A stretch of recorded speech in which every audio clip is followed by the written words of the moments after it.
welcome to the Police and Crime Panel meeting scheduled for the 18th of March at 2 o'clock. We have got quite a bit to get through this afternoon, but we'll do our best to keep it in line with our timings as usual. So if I can go to, first of all, item 1 of the agenda, the minutes of the meeting held on the 5th of February, which also include the budget questions and answers. Anyone have anything they wish to identify? If not, can I put this to members to agree to accept these minutes? Thank you very much. That takes us to any apologies for absence. Thank you. Today we've had apologies from Leslie Dolby, Councillor Elliott from Nottinghamshire County Council, Councillor Richardson from Bassett Law District Council, Mayor Abrahams from Mansfield District Council, and Councillor Cullen from Broxtowe Borough Council. Thank you very much, thank you. And we'll take also declarations of interest by members and officers. Let me just check there's a new form of wording I think I saw that is now being used. I'll read it out to you, hopefully. If I can find it. No, I can't find it. Never mind. Does anyone have anything that they need to identify, either pecuniary or non-pecuniary? Thank you. That takes us then to the change in the agenda. All members have been notified that I agreed that we should deal with an urgent item on the agenda in terms of issues that have come to light and reports that we've received from the Police and Crime Commissioner on the update of the urgent item concerning Nottinghamshire Constabulary. First of all, thank you, Commissioner, for providing us with some background to this information. Obviously, it was quite a shock, I think is a good word to describe, when we received this information, and obviously deeply disappointed, as you've said in your reply. So it's our intention, as you would expect, Commissioner, we have quite a long list of questions to put to you, and if we've time we will get to the other items on the agenda, but we want to give as much time as possible and focus for members to ask questions on the situation that's arrived. So as I've said, thank you very much for forwarding also the press releases from yourself and from the Chief Constable, but clearly this is a very serious and urgent matter that has come to light only recently for us to take heed of. If I could perhaps first of all invite you to make any comments, Commissioner. Thank you very much, Chair. I'm going to ask our new Chief Executive, Michelle Buttery, to just go through the report with you. Then I'm very happy to take questions. Thank you. Thank you, Commissioner. Thank you, Chair, members. So yes, the announcement of the HMIC FRS's decision came last week, last Monday, and we've prepared a report for the panel in the interim period, so a change in your work programme schedule items today. So the report that's before you makes clear the purpose of the report is to present to panel members the action that the Commissioner has taken in respect of HMIC FRS's decision to place Nottinghamshire Police under enhanced monitoring, which is also referred to by HMI as engage status. Firstly, to say the report notes that the report content clearly focuses on the Commissioner's actions, given the panel's role in relation to reviewing, scrutinising, supporting the Commissioner in the exercise of her statutory functions. But we offered last week to panel members a separate operational briefing to yourself, Chair, Vice Chair, and panel members, so that you can have an operational briefing as well as this item on the agenda in relation to the Commissioner's responsibilities. And that way you will be appraised of the background from an operational perspective as well. I think arrangements are in train with Joe and our office, and the Chief Constable's Secretariat in relation to finding an appropriate date that suits all, or as many panel members as can be gathered, if that is of use to you, Chair. Thank you very much. The answer is yes. Panel members would appreciate that Teams meeting. Unfortunately, I think it was offered for tomorrow, which is not just people have got their diaries already committed. So I think there will be a conversation outside of this meeting to agree a suitable date as soon as practical. I mean, we know we won't get everyone there, but if we can get a significant number there, then thank you for that opportunity. No, Chair, and that can be hybrid or virtual to suit members' availability, but we felt we ought to offer it as urgently as possible, which the Chief Constable offered that particular date. So understood in relation to that being short notice. So on paragraph 3.2 of my report, members, I state there that the formal notification of the HMI's decision came to the Commissioner on Friday, the 8th of March, before the 11th of March public announcement. And it followed the HMI's inspection of the force between December of last year and January 2024 under what's known as the Peel inspection regime. That's of all forces around police effectiveness, efficiency and legitimacy. And there are two statuses that the HMI operates, a scan status and an engage status, and that's further explained in HMI's press release, which is appended to the report. But what it means in essence is that HMI will oversee and support the force now in addressing some immediate concerns that have been raised.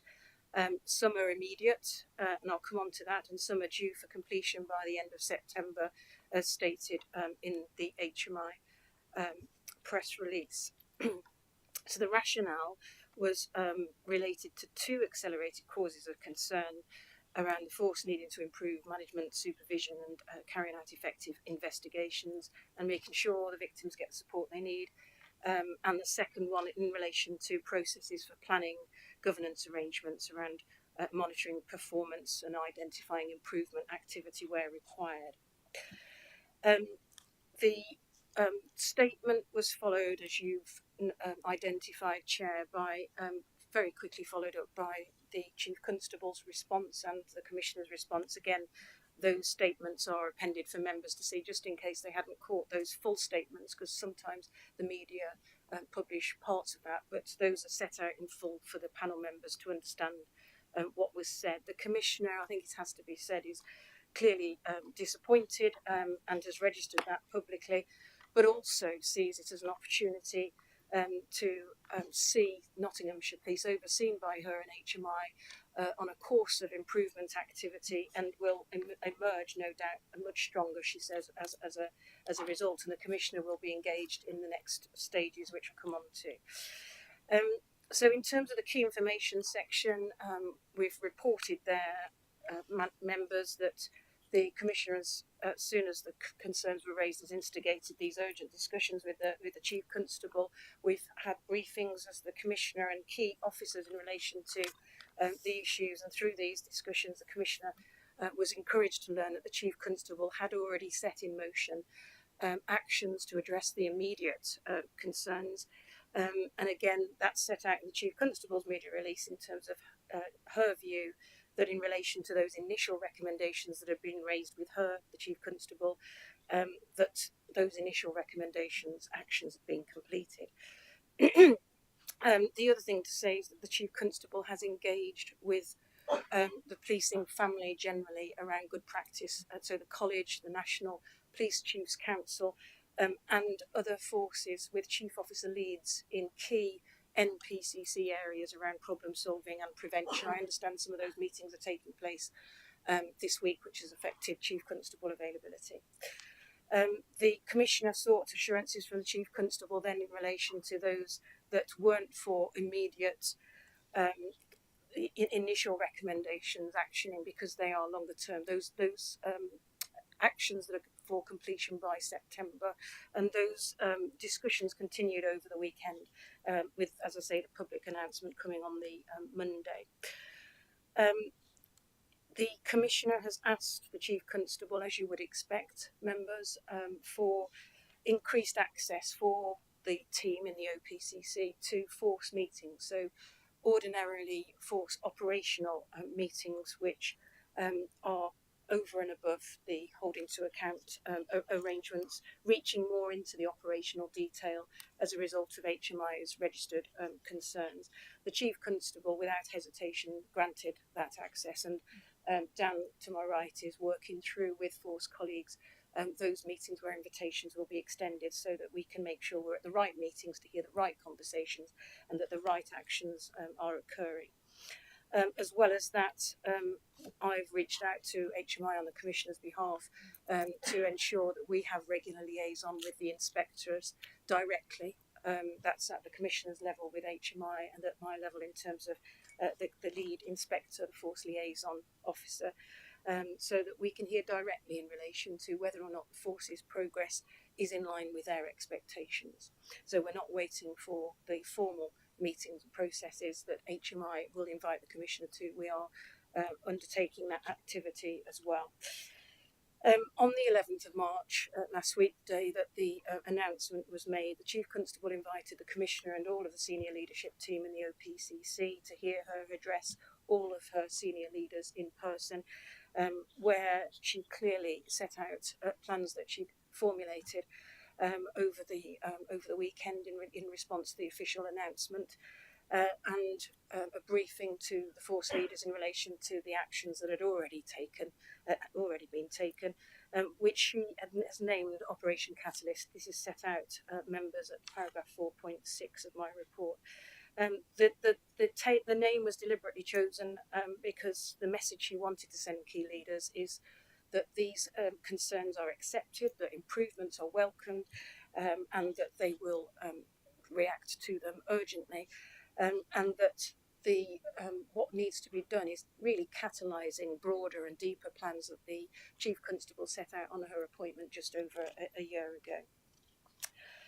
On the 12th of March, the very next day, the Commissioner was due to have her accountability board and change the agenda. As Chair, you've changed your agenda today to obviously acknowledge the urgent nature of this matter, and had a conversation in public with the Chief Constable in relation to the issue and the Chief Constable's plans to respond to that very important issue. That was all filmed and available for the public. It's on the website, and a link has been put there for members to see that exchange. It's important, clearly, for the public to understand what the Commissioner is doing next. Paragraph 4.8 we just set out there. The other conversations we're having in the OPCC in relation to the Victims Code of Compliance and other updates that are going to be expected in relation to that, and the public's role in scrutiny. We're just exploring, Dan and I and other colleagues, in relation to some enhanced scrutiny in respect of the office activity. And then the formal process in Engage set by HMI CFRS, and this is normal practice, is that HMI invites the Chief Constable and the Commissioner to attend the Police Performance Oversight Group, PPOG, in middle of May. They've given us 2 dates to set that, where they hear from the Chief Constable as a result of a comprehensive analysis that they've expected the Chief Constable and the force to have undertaken in response to their raised concerns, and importantly the improvement plans that the Chief Constable has set to respond by the dates expected by HMI. There is policing family represented, the NPCC, the APCC, the College of Policing are all round the table, and any thematic leads where HMI identifies that good practice can be shared. But I think it has to be said that, as I said, the Chief Constable has already reached out herself to those leads, which is obviously of her credit, to her credit. So the discussion will take place there. The last occasion I had to attend one of these in a previous role, Chair, all the other areas that are in engaged process are all there. So it's one meeting, but they may have changed it since then, just in terms of the format of that dialogue.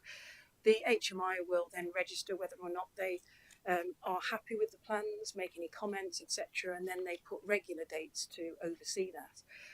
And it has to be said that the HMI activity, the formal engage process steps, are on top of what the Commissioner is already putting in place locally around oversight going forward.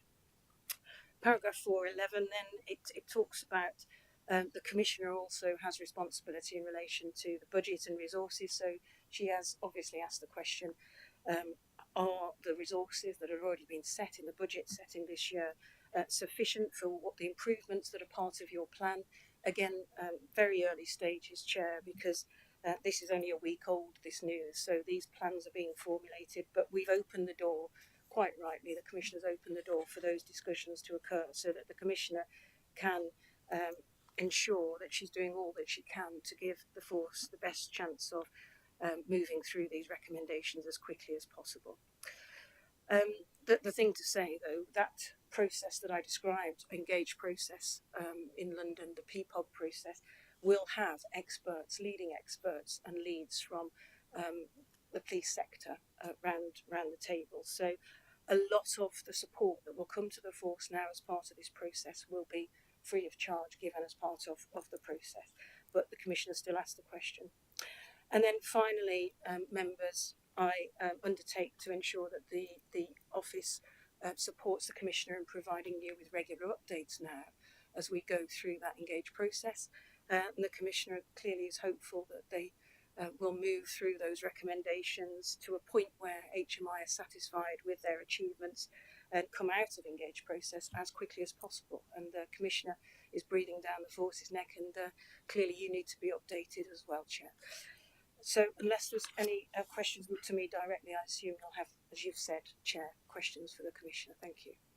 Thank you very much for going through the report. That's very much appreciated. Thank you. And you've sparked a couple of additional questions for me when we get round to them.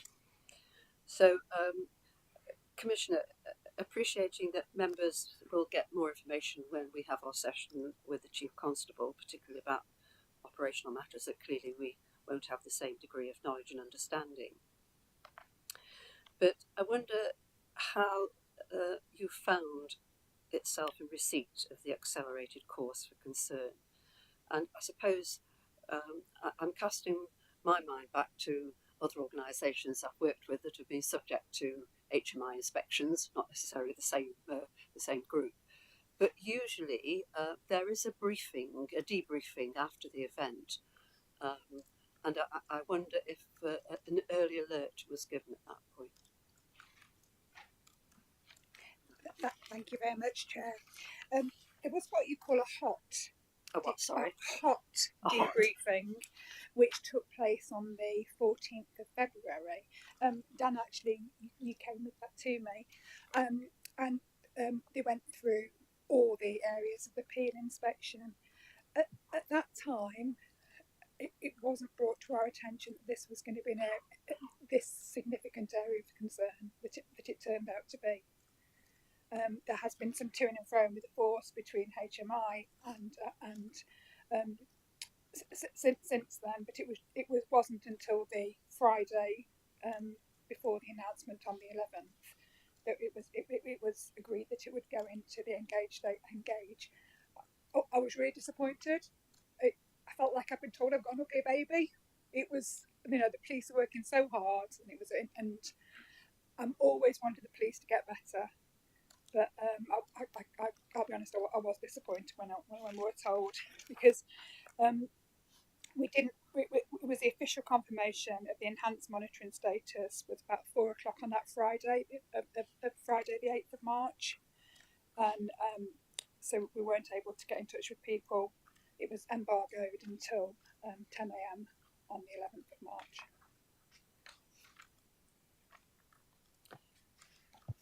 So just help me just a slight more in this process. So you had what you call a hot alert. I'm sure that acronym probably means something, but at the moment I'll take it as it says. And there's some toing and froing between the two that results in an 8th of March being sort of more formally presented to yourself, was it, or to just the chief? No, sorry. The hot debrief is what always happens after HMI and Inspectorate have come in. It doesn't matter whether it's not like a hot warning. It was that's just what they call the briefing as soon as they've started to put the recommendations together. And at the hot debriefing, we were told that the appeal report wouldn't be coming out until mid-May. That's what we were told at the hot debrief. Thank you. That's helpful to understand the sequence of dates. Thank you. If I could go to Mrs. Harding for a question. Thank you. Good afternoon, Commissioner. I'm also trying to work out the timeline in what's happened. So the 14th of March, did you actually meet with HMI? February, sorry, yes. You did. And then nothing was told, there was no substance of what was going to happen on the 8th of March.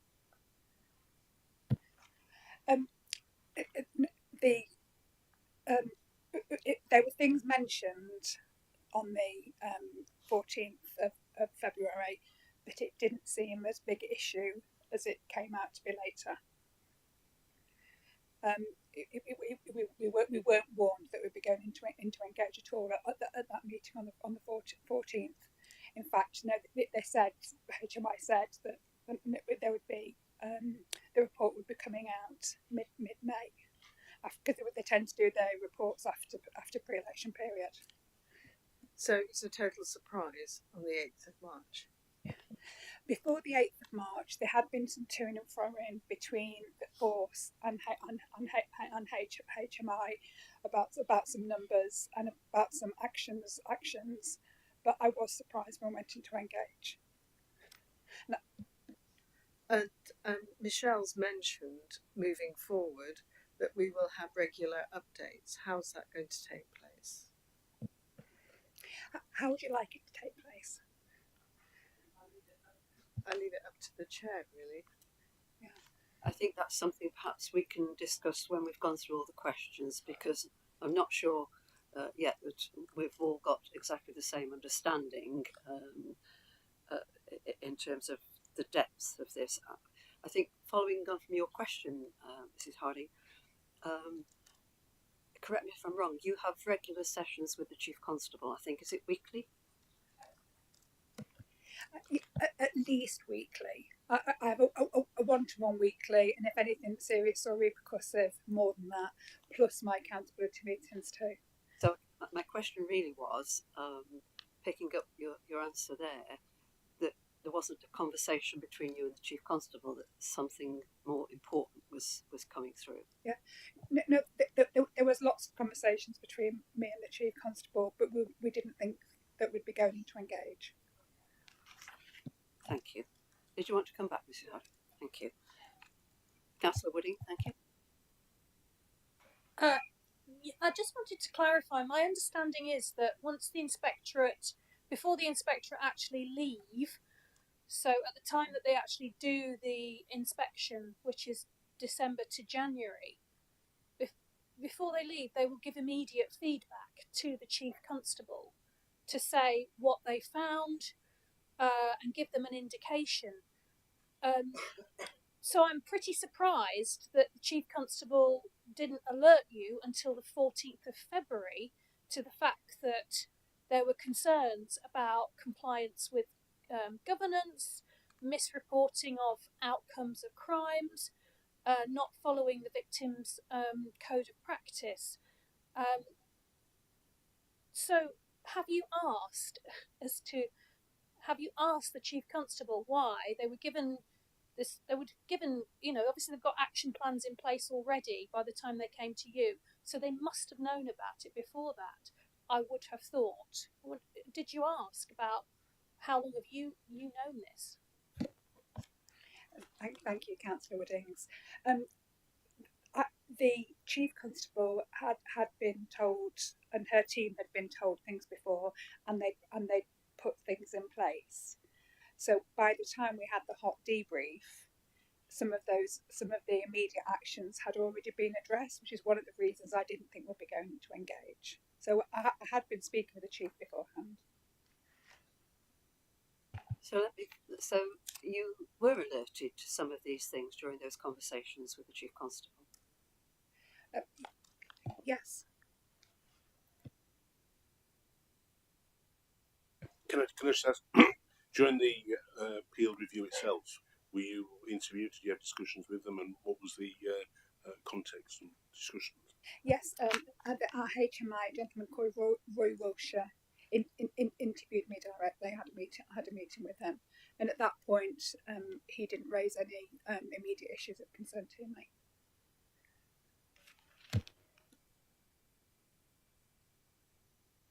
Did you want to come back, Mrs. Wooding? Councillor Wooding, did you want to come back? No, I mean, I think the answer speaks for itself. I don't think there's anything more to explore on it. The chief constable knew, and despite your weekly meetings, she chose not to share the full detail with you in the run up to your briefing on the 14th of February. And then, you're faced with having an emergency meeting on the 12th of March once it comes into the public domain. I think the record speaks for itself there. It's come out. Chair, if I may, clearly the hot debrief occurred before my tenure, but Dan was present, so can correct me if I'm wrong in relation to this. What hot debrief does is it allows HMI inspectors to report back to the force and the Commissioner's office if they're welcomed in relation to the findings of the field work. By that point, they've been put together with other information, but it is very much a hot debrief, very much a moving feast, very much their initial impressions, and that information then is triangulated after the hot debrief before the report is prepared. Formally, it's triangulated with all sorts of information so that it's properly evidence-based. I understand as at the hot debrief, the conversation occurred in relation to, as the Commissioner has said, their inspection generally. These matters, I understand, were mentioned, I think that's correct, but they weren't expressed as accelerated causes of concern. So that's what came later. And that came towards the end of the month, I believe, but there was still to-ing and fro-ing going on in relation to the force's understanding of what HMI were saying and what that meant in terms of status. And the 8th of March was the official notification that they'd made a decision to put the force in engaged status. So hopefully that clarifies the timeline. Thank you. Councillor Taylor, is it related to this particular issue? Yeah, you said that you've had a lot of toing and froing before the hot debrief. From my experience of inspections similar to this, that toing and froing tends to be the decision on whether the hot debrief says what you're into, what level of outcome from the inspection is. Is it a failure to acknowledge what they were saying in the toing and froing in a similar way to the fact that you've missed these issues previously in your monitoring as Commissioner and then not followed up in the toing and froing in a way that is acceptable to the inspectors? Sorry, I was asking the Commissioner. If I start, and I'll ask Michelle to come in, there was at no stage at that hot debrief were we made aware of that we might be going to engage. The monitoring that I do of the force is at a completely different level to what the HMI can come in and see. They're operational. They come in and lift the bonnet and have a look to what's in a way that it's impossible for me and my team to do. And I actually really welcome them coming in and doing that. I want to know exactly what's happening and the areas of concern that they have raised. I will absolutely be scrutinising now. I know there's an issue there, and we've got a real plan on how we're going to do that. Do you want to come back? And then I've got Councillor, Mrs. Harding there. Yes, thank you. I acknowledge that they may not have said in the hot debrief, but I was talking about the toing and froing before the hot debrief, which is normally the place if you can reach agreement and understanding and your response is acceptable to the inspector, it wouldn't go as far as the special measures that we're now going into. And I'm just wondering whether you missed an opportunity to reassure the Inspectorate, hence finding that you've gone into special measures.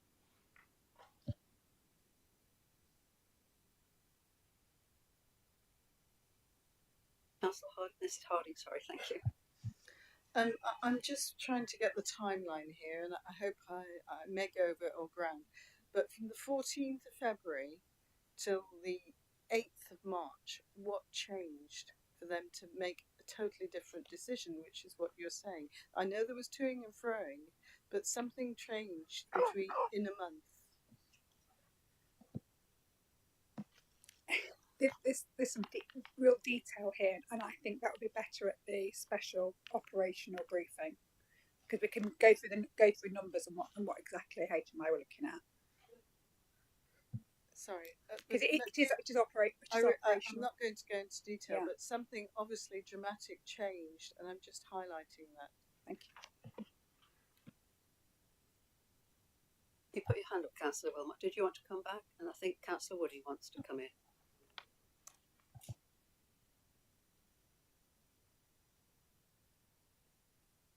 Councillor Taylor wanted to come back. Okay. Councillor Woodings. Yeah, I was just going to ask, when we talk about toing and froing, was there a dispute about what the findings were of His Majesty's Inspectorate? Was that what the toing and froing of emails and communications was actually about? I'm still confused as to why, when they left the building, they must have said that they were things that they were looking into. They report on the 14th of February that these are the things that we find, and then on the 8th of March we discover it's an accelerated cause of concern. So was that what the toing and froing was about, please? Can we go into that in the special briefing that you're going to be getting, which covers the operational details? Well, sorry, Councillor Ham. Thank you, Chair. I just want to share my concerns as echoed by Councillor Taylor and Councillor Linda Woodings on this issue here, because clearly HMI informed you that these are the issues. Now, I'm not trained in policing, but I can tell these are very serious without being told the degree of the spectrum of seriousness. So I'm concerned something is sometimes so blatantly gone wrong, which is clearly what's happened, that yourself and the Chief Inspector both, I can't understand what mitigations or what further analysis was needed for you to not realise that it would have been accelerated. These are very serious findings from Her Majesty's Inspectorate, and I can't understand what's happened. It should have alerted you straight away, and the Chief Constable, that this is incredibly serious. We don't need to be told by the degree of the seriousness, governance issues, investigation failures, victims. This is some of the core stuff that you've gone to the public with, and prior to this, reports have come in saying it was all good. So you've got to understand our position, and then I can't understand your immediate response. It's confusing. So if it has to come out in this other briefing, we welcome it, but from our position, it's incredibly confusing. The words that are in the immediate cause of concern were not mentioned to us on the 14th of February. So we'll go into more detail when we have the special briefing.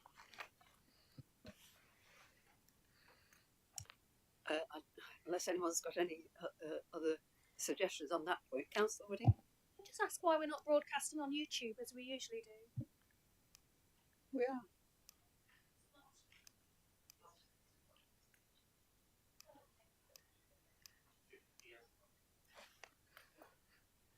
Sitting this side, I've no idea. I don't see it.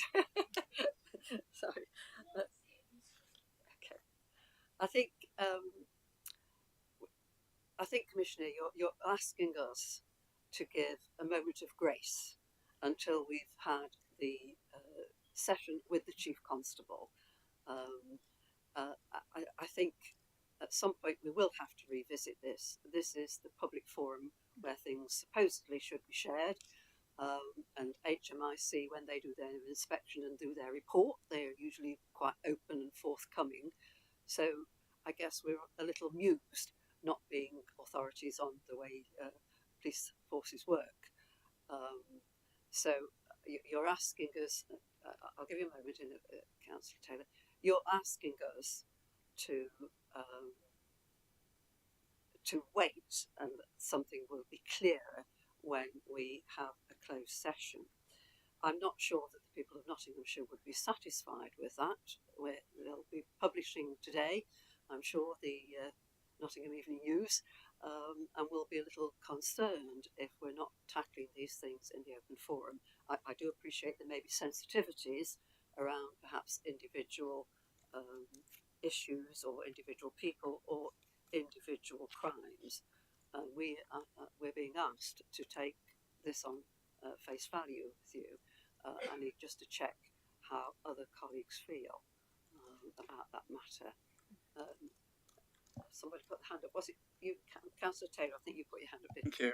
I'm a little bit concerned about it. We have 6 days for the public to be able to hear what's really happening, and holding some of this in private, behind closed doors, I believe is quite concerning, this close to what is happening in about 6 days' time. And I think we need to be as open and transparent as possible over this. I acknowledge that individual offences or crimes can't be mentioned in here, fully appreciate that. And individual named officers probably can't be mentioned in here. But I suspect that there's more that could be, if it's not either of those two particular things. Thank you. Commissioner. Thank you, Councillor Taylor. I think it's important that you're seen to be holding me to account, and I'm holding the force to account. And there's some operational stuff which we cannot mention in this forum. I think it's a couple of things that I just want to make really clear. With Operation Catalysts, I am and how the Chief Constable is gripping this. I am confident that we won't stay engaged for a long time. There's already changes that she's put in place. I also think it's worth saying that HMIC FRS made it really clear that this going into engage was nothing to do with the terrible tragedies that happened last year. I think that's really important that we have that on record. And with regards to how I'm scrutinising the force, I will be stepping up how I'm scrutinising the force. It would have been impossible for me to see the detail that HMI have seen, but now I'm aware of it.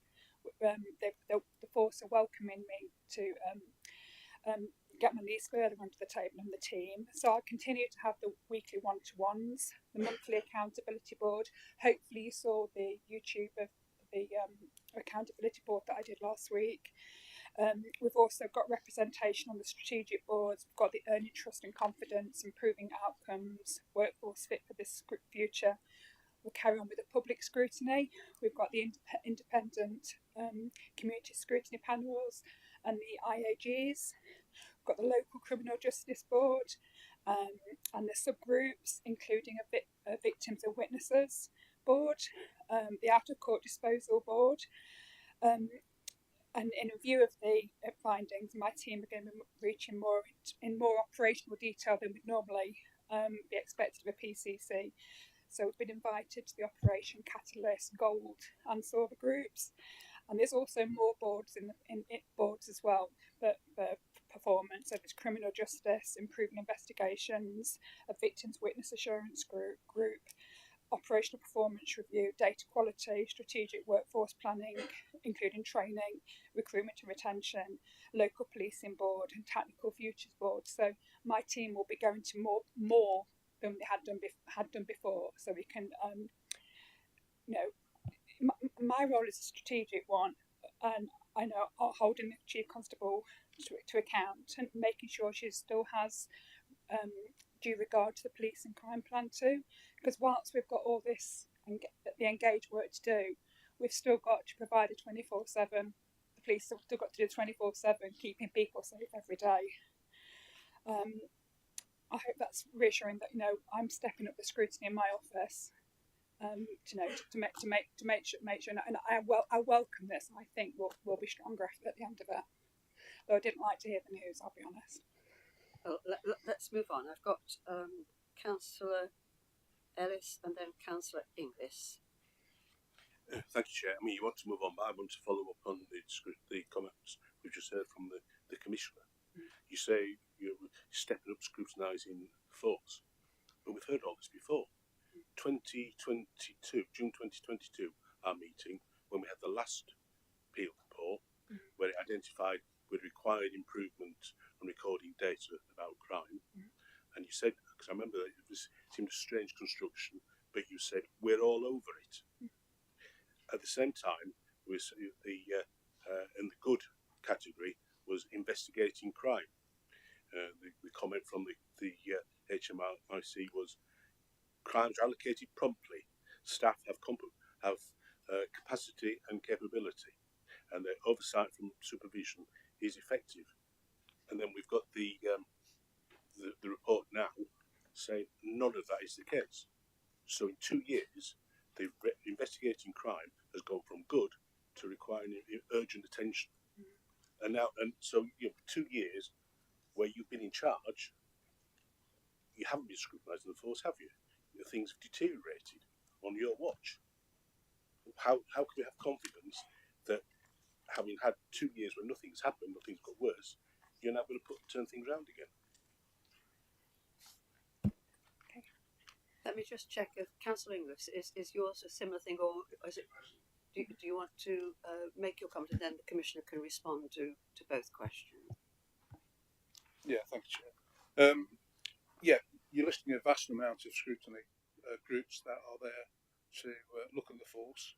I'm concerned why these issues have not been picked up before the HMI came in.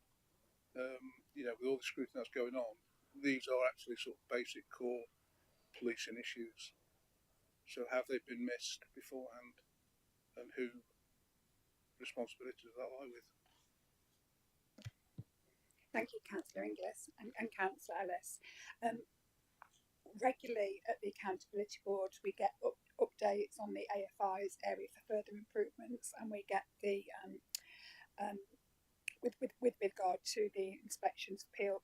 We are all over it. We have been asking the questions, and crime data integrity has not been an issue. The specific reason which you will find out more about when you come to this special operational briefing, what wasn't apparent before. It's something new that's happened, and it's operational, and it's not something that the VCOP stuff that we're doing, the dip test, we were getting 95% on, so it's not something I was aware of.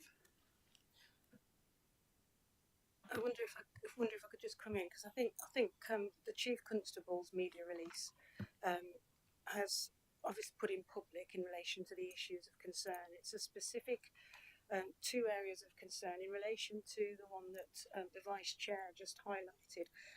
It talks about what was recorded on the system, and I think the reason for the operational briefing is to explain to members how the system works, what evidence the HMI took from it. But I think the other important thing to say is that the reason why the first PPOG meeting of HMI has forces there to give a comprehensive analysis from the Chief Constable as the starting point is that the accelerated causes of concern have come from HMI based on their evidence gathering in the inspection phase. What they want at the first PPOG meeting is some assurance, some comprehensive analysis from the Chief Constable about the extent of the issue, and then a plan to address it. So this review work that the Chief Constable's media release has talked about is the very early stages. That comprehensive analysis of what the evidence of HMI shows and what reviews have been undertaken by the Chief Constable as a result are presented to that mid-May meeting. So this is very early stages. So where the Commissioner is answering questions in relation to what we know, this isn't unusual. It's the early stages of a discrete issue. The Chief Constable has talked about what's on the system, which has been drawn to the attention of the Chief Constable, and that analysis and recommendations being addressed through immediate actions are ongoing and will continue until that comprehensive analysis is produced to HMI in mid-May. So this is not putting on an operational briefing in private because we don't want to play in public. This is very much that the system, it needs an explanation to members that only the Chief Constable and operational officers are best to explain in relation to this particular concern. Thank you, Michelle. I think that's a very helpful explanation for us to understand, because I think hearing the words, having a separate briefing from the Chief Constable in private will unfortunately set all sorts of hairs running if we're not careful. So the clarification of why you want the members to receive that would be welcome, so that you're asking us to look at a particular I suspect piece of software coding issues, which is quite legitimate to have a look at in detail, rather than appearing as if there's all sorts of things that wouldn't be shared in public, which of course is not why we're here. We're here to put everything in public as far as possible. Clearly, when it's police operational matters, there are many things that we don't discuss in private because it would actually be counterproductive to some of the operations that the police are carrying out. So that's a very helpful explanation. Thank you for that to help our understanding. We are only receiving this very fresh, so you'll appreciate we have many questions. We've tried to narrow it down for hopefully most of the afternoon, but I'm sure there will be more. Councillor Mohammed, I was conscious that you put your hand up. Have you had a satisfaction for that? Thank you. I'll go back to my list of questions if I may. I think Councillor Wilmot, I think yours was the next question. Thank you very much. Being old in the tooth, this is not the first time that Nottinghamshire Police have been in special measures. I know it says enhanced monitoring. I don't know what the difference is anyway, but I've got a couple of questions that's really concerning me. You obviously have regular meetings with the Chief Constable and members of the force. I just wondered why you did not notice any of the problems that HMIC FRS are now investigating. Didn't you see any of the problems yourself? When you spoke to the Chief Constable, didn't he mention anything about this situation? Because these are serious problems, and for you not to pick up these issues, it's very concerning. Now a number of the biggest question is, of course, the HMIC of FRS came a number of months ago, last year, to investigate, to look at the inspection of the force at that time, and yourself. I just wondered, at the inspection, that they would have seen the serious problems then. Why has it took so long for them to come back to you when they know the force has got this problem, and it needed to be resolved immediately, really, that these sort of issues need really, sorting out. I just wondered why it's taken HMICFRS so long to come up with the suggestions that things are going wrong. I'm still wanting to know, are you saying to us that you first learned of all the concerns on the 14th of February. I just wanted to reinstate that situation. And how much discussion have you had with the Chief Constable and the command team about all of these problems? Thank you, Chair. I can't answer for how long it takes the Inspectorate to come back. That's a matter for them. I can say that the first time these issues were brought to my attention, but not in a way that I thought we were going to engage, to be frank, was on the 14th of February when we got the hot debrief, and I do speak to the chief at least weekly to follow progress. But just to reiterate, this is operational. This is stuff that I wouldn't be able to see as Police and Crime Commissioner. We don't go into the systems like HMI can go into the systems. We scan over. We do a kind of a scanning over the top. We don't lift the bonnets up and look in like HMI can, because they're operational. Most of those are ex-police officers who are doing it. We can't do what they can do, and I welcome it because I want Nottinghamshire Police to get better, and this is pinpointing an area which Nottinghamshire Police need to get better at.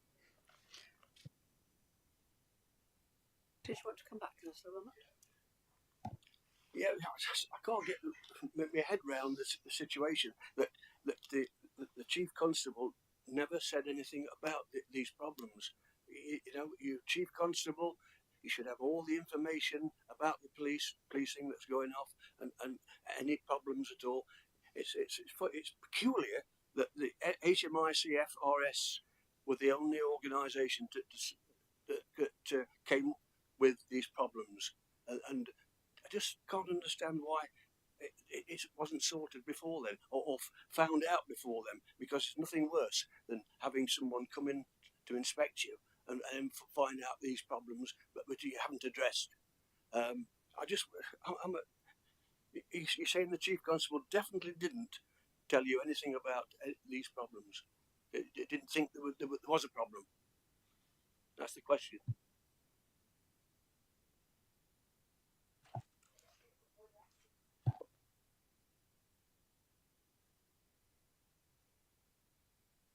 As I say, it's mind-boggling that these the investigation, the problems that have been found, were not sorted out at an earlier age, an earlier time. It's just mind-boggling. I don't understand the HMICFRS, or what, if I've got that in the right order, operation, their sort of Operation Manda, as it were. I mean, it seems to me we're being obviously advised that there's some further information about the actual modus operandi of some of the systems, which is one of the issues. There's a second issue. I can't make any comment about the Inspectorate and its remit. I don't know if there's any more the Commissioner would wish to add on that. Can I just ask Michelle to come in, please? Yep. I think the only thing we can add to what the Commissioner and I have sought to explain already, and that we've pointed to the special operational briefing for Chair, is just I would entreat members to read again the Chief Constable's media release that makes it absolutely clear that as soon as the issues were brought to her personal attention, that they were worked through and those immediate actions were taken. So I just draw that to the members' attention. If I've understood what's been discussed up to this point, I think I'm trying to just draw my memory here. I think what you advised of when you gave your report for the Commissioner, Michelle, was that clearly the Chief Constable had some feedback about some issues, hence she immediately set a programme in train that is called Operation Catalyst, or something like that. Have I got that incorrect? She'd already sought to work through the initial recommendations that have been provided to her. Yes, and so the toing and froing that's been described earlier was her and her colleagues meeting with HMI to say, this is what I've done to address those initial recommendations. Does this satisfy you sufficiently, or is there more to give you evidence on? And that comprehensive analysis and exchange will be part of the PPOG process starting in mid-May, Chair. And that's when they took a second look and then decided that they wished Nottinghamshire, this is my interpretation, Nottinghamshire Police Force to then be part of the exchange process that they engage process that they can have with police forces, and indeed I think there are 6 you've mentioned in your report. So I think there's 2 separate things that they've highlighted that need firm attention. I'm not sure that we can delve into that any further until we've perhaps seen the systems issue, and then we'll have a greater understanding. If I could proceed then, Councillor Taylor, I think you wanted to ask a question about finances. Yes, thank you. The timing of this is very similar to the timing of the budget process. And there was no mention of the need to respond as part of the budget discussion. Whilst clearly there were lots of discussions going on about this. Have you set any additional funds to meet the extra expectations? And why weren't we informed that there was going to be this need during the budget process? Thank you. One of the things that we spoke about in the budget was more supervision, and because that was one of the things that had been identified, and that was included in the budget process. There was no thought at that time that we'd be going into engage. We did the budget early this year. I think our last meeting was the 5th of February. The meeting I had was the 14th of February. But we have had a conversation with the Chief Constable to check if any more resources are needed, because it's really important that we get out of engage and that everybody gets the service they need from Nottinghamshire Police. And actually, potentially that's what our reserves are for if we need to spend them, because it's really important we get this right. Thank you. What was the Chief's response when you asked that? You said that you asked the question, but you haven't shared with us the answer. Early days, the moment she's putting the plan together, Councillor Taylor, which really early days. This is really only happened very recently. But I do want to support, to make sure there is the right resources in place. Thank you, Mayor Culper. I missed my Vice Chair having his slot as a question. Thank you, Chair. We've sort of danced around the substance. Can you tell us your understanding of what are the HMIC's concerns?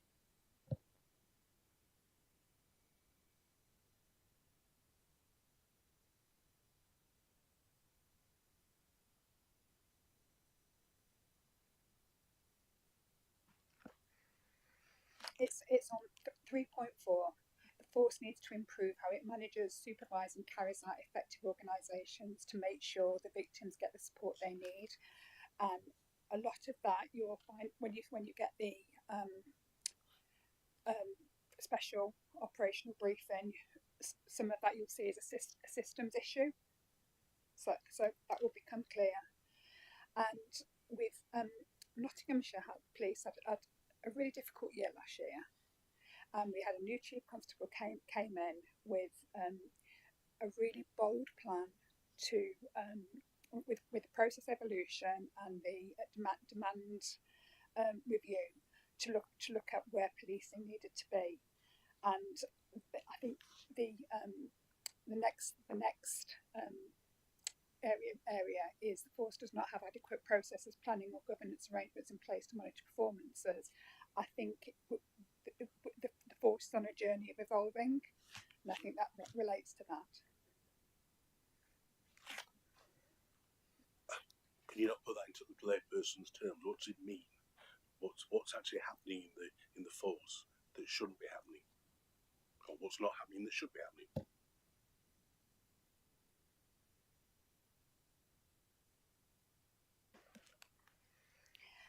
The first one, I believe, is to do with the system.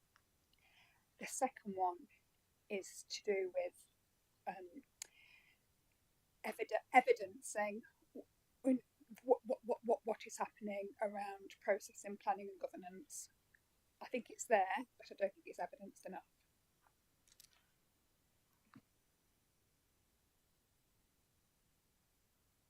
Thank you. I'll pick up that because I've got a question later. So if people don't mind, I'll explore my question. In your report, Commissioner, thank you. You mentioned, and indeed I watched the YouTube twice, so I didn't miss anything. You had your team around you and explaining that your team will be attending additional meetings into more operation. In fact, you mentioned it earlier on, or I think it might have been your chief executive. And please don't take this in any rude way. It's not meant that way. But I was thinking, well, if any of us went into an operational meeting with the chief, I'm not sure I'd have any clue as to what was being discussed, and I don't mean that in any rude way whatsoever to your team. But it seemed to me that you were kind of delegating something that was really serious and not attending yourself, and I couldn't quite work out. I know you have your weekly meeting and I know you've been briefed, but given that in most organisations, most large organisations, lack of governance is viewed very, very seriously, and I couldn't quite work out why you wouldn't be attending yourself in understanding the sort of flaws in the system that currently exist. I think we'd like to hear from the Commissioner. Yeah, well, actually, I would like to go to all. I would like to have gone to all the meetings, and we had a sit down about it and discussed it. But it was agreed that I wouldn't be the best place to go to all of the meetings because there is so many. Because are you talking of the forces meeting, or are you talking of the broad list of meetings you mentioned earlier? So. The HMI meetings, I will be going, but I will take team members with me to the HMI, and also having separate meetings with the HMI, and I will continue to have my meetings with the chief constable. But with the gold group and the silver group, it is at an officer level. It would be really unusual for a PCC to attend. This is an unusual situation you find yourself in. Chair, if I can assist, just making a distinction between those strategic governance meetings that you would expect the Commissioner to attend with the Chief Constable, and she will, where she will receive weekly updates. And I explain that the Commissioner has also reached out to HMI, the lead inspectorate, to meet with him to ensure that she understands from him directly whether the force is meeting HMI's expectations. So that's at a governance and strategic level, and there will be the formal in-public accountability board to be doing that as well. So that is the strategic governance meeting. What happens in an OPCC nationally, whether a force is in engage or not, is that the OPCC will be providing assurance. And we have a gamut of assurance arrangements that provides assurance to the Commissioner, not just in relation to police force performance, but in relation to all of the Commissioner's wide-ranging responsibilities. So we get information sources from lots of places, including the Audit Committee, the external auditors, reviews, national guidance, and HMI CFRS as one element of that. And clearly, this is a significant issue in relation to our framework of assurance arrangements, if I can put it that way. That there are a wide-ranging number of force meetings at different levels and chaired by different levels within the police force.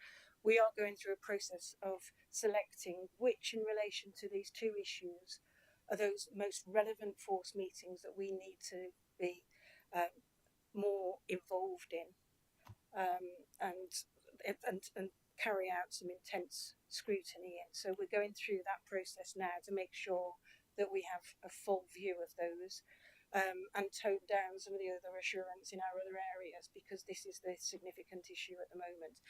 But we will brief then the Commissioner on what we're finding. We take that rich picture of various officers and we give that to Commissioner. If the Commissioner was shoulder to shoulder in those force meetings and the force misinterpreted her role there as one that was partly making the same decisions, she would be treading into the operational space. So what we do is we go there to observe, we give assurance back to the Commissioner, which will then allow her to carry out her holding to account and governance responsibilities. There will be some key meetings that we think the Commissioner ought to be there to hear things directly, but she couldn't possibly cover the full range of force meetings because I'm spreading those across the team on the Commissioner's behalf if that assists. Yeah, I understand the broad spectrum of the likelihood of different loads in the force. Does Nottinghamshire differ significantly from other forces in the way it's undertaking governance arrangements locally? Well, I use locally by meaning the layers within the system. It's not unusual, but I am looking for good practice elsewhere to see if there's other learning, because we can learn as well as the force can learn, and I'm reaching out to those that have been in HMI inspectorates before to understand and give us a self-assessment in relation to what we're doing as well, so that we can improve scrutiny as well. And as an incoming chief exec, you would expect me to be doing that sense check as well. Thank you for that. If I can move to Mr. Robert Vaughan Newton for a question, thank you. Oh, sorry, Councillor Inglis, I've lost track of my list. Is it me? Okay. Can we just clarify initially, the HMI inspection, was that in for something specific or was it across the whole force? It was the full peel inspection, Councillor Inglis. Okay. So it's a full temporal peel inspection. Okay.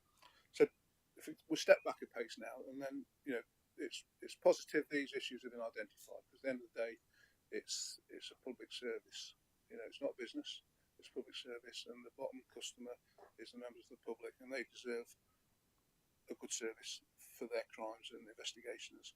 I'm looking at long-term and short-term objectives now to put things right. So what part of the action plan the responsibility of your office? How will we be updated on that? And in the shorter term, what action has been taken to mitigate these issues? And when will the full action plan be ready? And what is the anticipated timeline? I'm not sure I captured all those questions quickly enough, but it's for the Chief Constable and her team to put together the action plan to get out of Engage. It's for me to scrutinise and check that it's happening quickly enough and that we're moving in the right direction, and my team will be helping me to do that. And is there a timeline for that? I know we're working towards September, but is there anything? Because it's really early doors. The HMI have already said that the Chief Constable has welcomed and already took quick action, and they aren't expecting us to be engaged for long. I don't want us to be engaged for longer than a year, but that's my personal target. I've got to see if that's achievable. Okay, thank you. Did you want to come back, Councillor? Thank you. Mr. Bob Newton, thank you. Thank you, Chair. HMICFRS is a mouthful, isn't it? Are concerned that the force doesn't have adequate processes, planning or governance arrangements to monitor performance effectively or identify areas where improvement is required. You report to every panel on performance and improvement. In the light of these comments, how can we have confidence in your reports?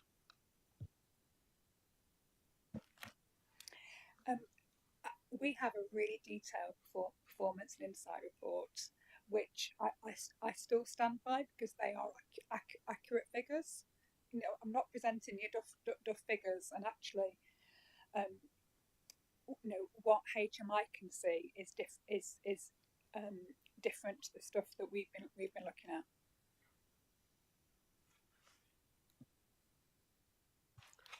It always surprises me a bit when I see red, amber, green analysis of progress, and everything is green apart from one item.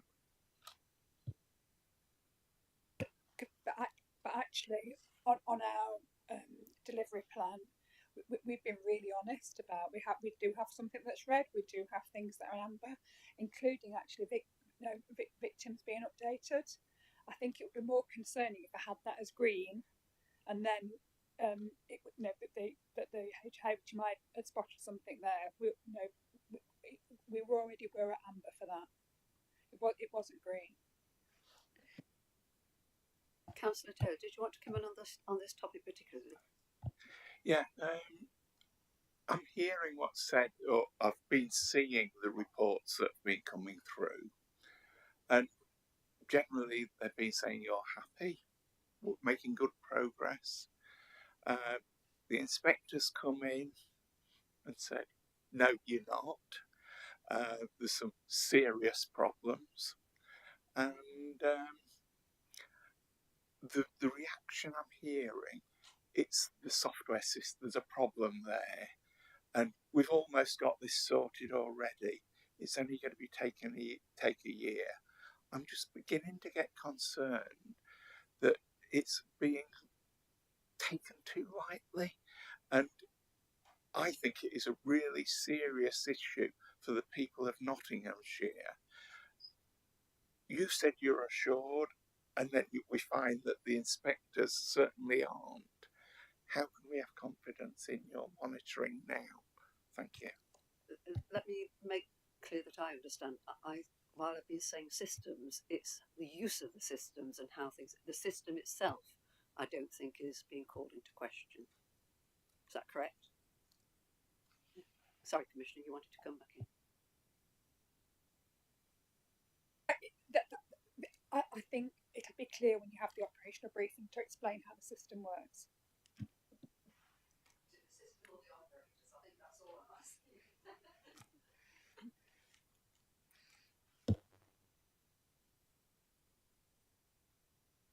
I was just going to say that, I understand that you should not be inserting yourself into operational decisions of the police, i.e., where they deploy or which crimes they deploy against. That is an operational matter. But your role is to be assured of the reasons why deployment has taken to this geography, this location, and is there sufficient deployment to deal with this particular crime. So I suppose the point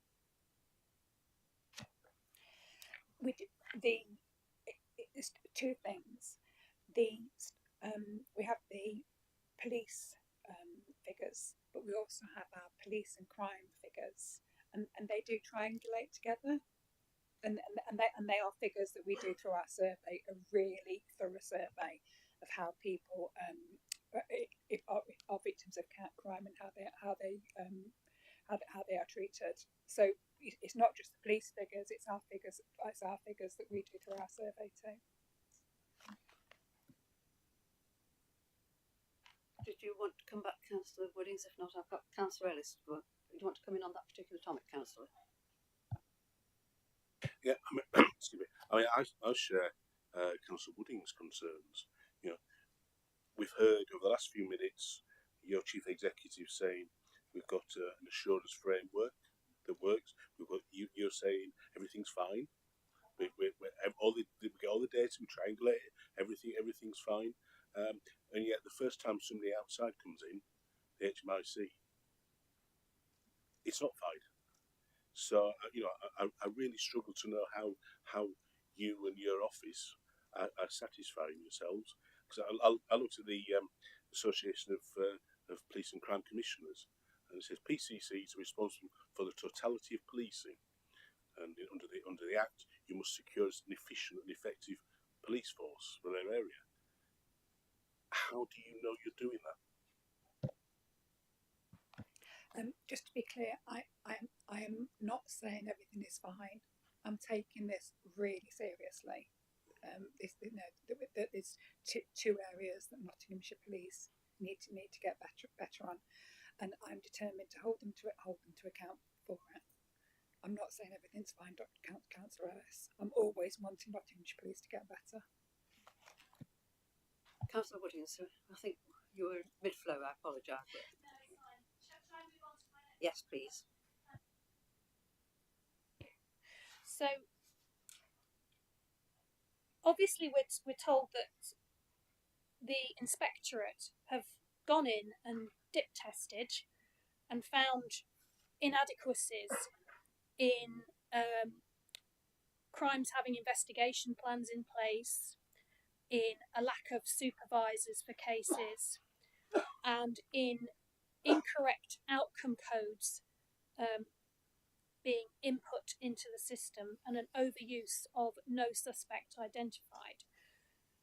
What performance indicators do you think yourself and we as the panel need to identify this sort of problem earlier and actually be able to take action on it?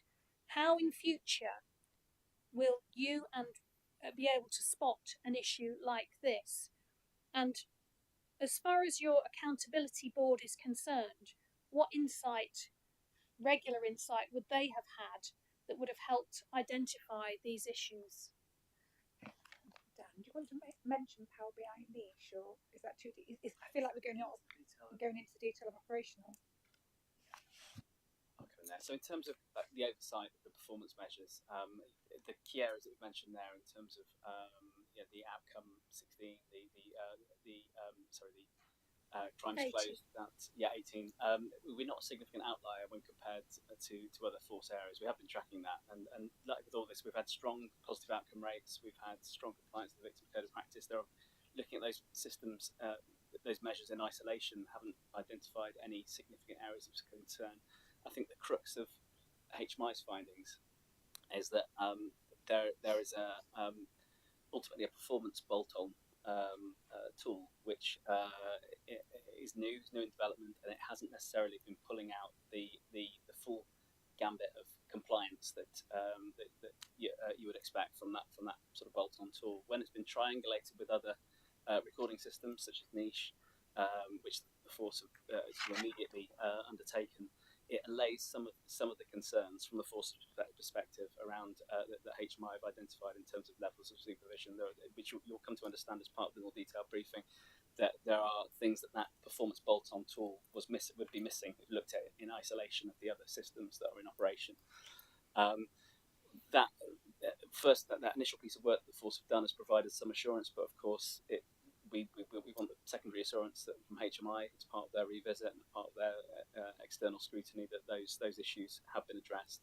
We have had some positive assurance in terms of the immediate actions taken to close down some of those risks. But there is a distinction here between the quality of service that's been provided to victims and public, and the systems that are being used to assess that compliance.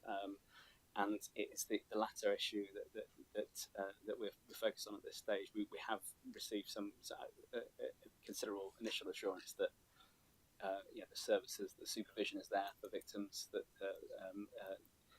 there's certainly a mismatch between that performance information that HMI have independently pulled from our systems ultimately. So what you're saying is the dip testing that HMRC have found and put in their report that's given them serious cause for concern, accelerated concerns, doesn't actually play out in the statistics. Is that what you're saying? No. It's been taken from one specific source, which we need to understand and close down the risks that might present. And the force have looked at every single case that HMI identified as part of that review, and they have identified probably a very small handful, 14, that were incorrectly coded out of the 1,500 or so. Again, this is purely the work that the force have done to seek assurance and share with us, but we also obviously want that kind of secondary level of assurance. So there is a distinction between the services that's being provided and kind of the new systems that have been developed to to sort of manage and oversee performance. So when HMIC say that there's an overuse of outcome 18 and outcome 16, and they felt that outcome 18, no suspect identified, they said at least a third of those codes were incorrectly applied. You think that's not accurate? Can I just intervene here and just, no disrespect to Councillor Williams, I'm just thinking that there's an awful lot of detail here, and there's some numbers in the Chief's report as well, in percentage terms rather than numbers, which we would want to explore. And if Councillor Williams doesn't mind, it sounds to me like this is one of the things we can talk in more detail about understanding the numbers and percentages, because I know in immediately got it in front of me, but I know in the Chief's report she mentions I think a 2% issue, and there was another figure which I can't recall now, which are meaningless if I don't know the numbers behind it. And I think it fits with the question you're asking, I think, Councillor Woodings, in terms of... I'm just trying to say, if the HMIC are saying there's an issue, but the OPCC staff are saying, well, actually, this is not a true sample of the actual data. I mean, it's been put into enhanced monitoring, so there must be an issue because they found problems. So, I mean, let's not deflect and downplay what they've actually found. I don't think Councillor, my staff are doing that. They're seeking to explain the discrete issue that I think was part of the debate. I think if the panel are looking at what the Commissioner is doing in reaction to this decision, then what we sought to do in this report and the exchanges in answer to the questions here is to give some assurance to the panel that, one, the Commissioner and the office take this extremely seriously and it's a significant matter that we're looking at.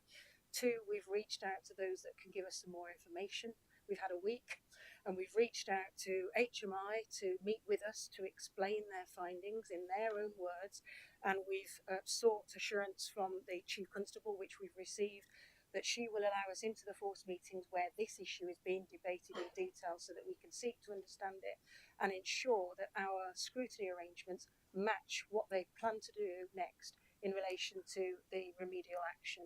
We will be invited to the mid-May PPOB meeting where we will hear again HMI and the Chief Constable discuss this. We will be observing that, and the Commissioner will then resume her meetings with the force. So this is all being unpicked and unpacked. It's very early days, but none of us are sitting here and minimising this issue or seeking to explain it away. What we're trying to do is provide a distinction between what the Commissioner is doing and what the Chief Constable is doing, the latter of which is a matter for the Commissioner's holding to account arrangements. But what we've sought to do is offer up an operational briefing so that you can have a window in on that, so you can hear, as a Commissioner is hearing, the extent of the issue and the remedial plans in very early stages, because they will be evolving. So hopefully we're providing clarity on that to you today. But we are only a week in to having this notified that they are in engage. So we've reached out to get some clarity in relation to that.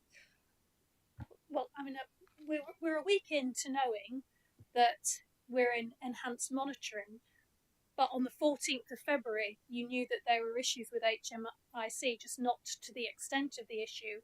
And as I say, I'm told that before they actually leave the building, they do a briefing with the Chief Constable and their team, which would mean that they would have known, because the inspection took place over December and January, the Chief Constable would have known in January what the concerns were of HMIC and should have had a plan in place from then. So, I mean, the fact that you were aware of that until the 14th of February is something you will no doubt take up with them. Can I come on to the Victims Code of Practice compliance, which is another serious shortfalling, because that is something that's part of one of your strategic objectives. Back in June, I've just had a look up on the figures actually. Back in June, you're at 96.8% compliance with the Victims Code of Practice. The recent monitoring, yes, it is in amber. The target is 95%, and it's been marked at 94.7%, which is 0.3% below the actual Code of Practice compliance. And in that code of practice, it says you have the right to be provided with updates on your case and to be provided with information about important decisions on your case. So that is point 6 of the Victims Code of Compliance. And yet we find from the HMIC instruction that there were many victims within their sample who had not received those updates. How were you and the Accountability Board actually seeking assurance about the Victims Code of Practice compliance statistics that were being presented to you?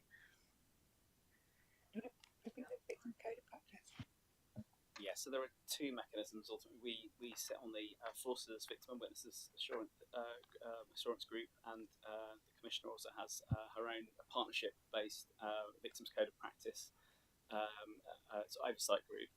And we've been tracking these indicators for many months now, awaiting sort of the final sign-off of Ministry of Justice measures. And the indicator that you've mentioned there, the 95% compliance, is looking at those checks that are undertaken in order to identify sort of enhanced victims, vulnerability, specialist service referrals, and so on. It doesn't yet get into the detail of the proportion that have been kept updated within particular timescales. So there's a whole raft of additional measures that, once they've been signed off by the as part of the new MAJ framework, will be incorporated into this tracking. But this is really a scan of those that have been victims that have been updated, that have been